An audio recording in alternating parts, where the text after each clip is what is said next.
आज हम बात करेंगे रंग, रोशनी, ख्वाब और मेहनत की। सुनहरा के हाथ में जब भी पेंसिल आती तो लगता था जैसे उसकी हथेली से जादू निकल रहा हो। वो हर कागज़ को एक नई कहानी सुनाती थी। उसकी आंखों में बड़े बड़े ख्वाब थे जो रंगों, रोशनियों और लकीरों से भरे हुए थे। सुनहरा का छोटा सा घर एक शोर मचाते बाजार के करीब था। शोर बहुत था, मगर जब वो ड्राइंग करती तो उसे सिर्फ अपने दिल की आवाज़ सुनाई देती थी। उसका सबसे बड़ा ख्वाब ये था कि एक दिन उसका बनाया हुआ कोई नक्शा इतना खूबसूरत हो कि पूरा शहर उसे देखे। कुछ लोग कहते थे, सुनहरा, ये सब सिर्फ वक्त ज़ाया करना है, फनून लतीफ़ा से पेट नहीं भरता, कोई सच्चा काम सीखो। ये सुनकर सुनहरा का दिल थोड़ा टूट जाता। उसे लगता शायद उसके ख्वाब बहुत बड़े हैं या उसका हुनर काफ़ी नहीं है।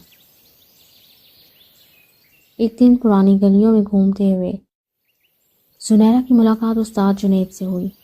वो एक बुजुर्ग मुसव्विर थे जो छोटे से स्टॉल पर भी पेंटिंग्स बेचते थे। सुनहरा ने डरते डरते उन्हें अपना एक स्केच दिखाया। उस्ताद साहब देखकर काफ़ी खुश हुए उसका स्केच।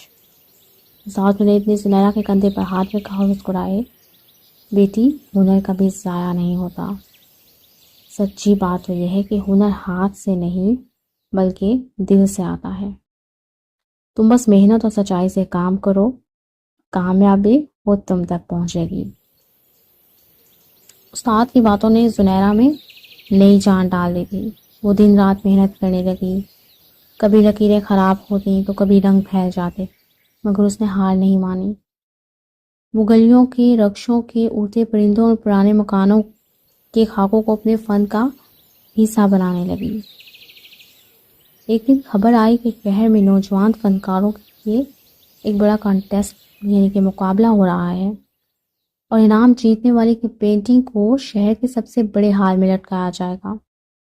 जब सुनहरा का दिल तो धड़कने लगा। यही वो मौका था जिसका उसे बेसब्री से इंतज़ार था। मुकाबले का दिन आया। सुनहरा ने कैनवस के सामने गहरी सांस ली।